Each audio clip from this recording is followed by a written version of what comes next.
Mariing itinanggi ni Senador Erwin Tulfo na ginagamit ang impeachment trial ni Vice President Sara Duterte para takpan ang investigasyon sa flood control projects.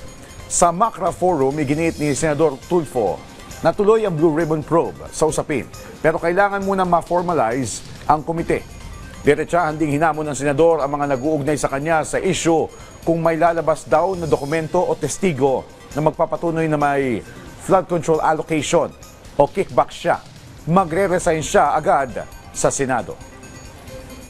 Pag may nakita ho kayong pangalan ko sa DPWH o sa listahan ni Cabral na sinasabi ni Congressman Legiste na tumanggap sa flood control, na may flood control, I will resign. Bitbitin niyo po sa Senado yung pangalan ko na mayroong allocation kay Congressman Tulfo or Senator Tulfo na may sabit sa flood control, magre-resign po ako immediately.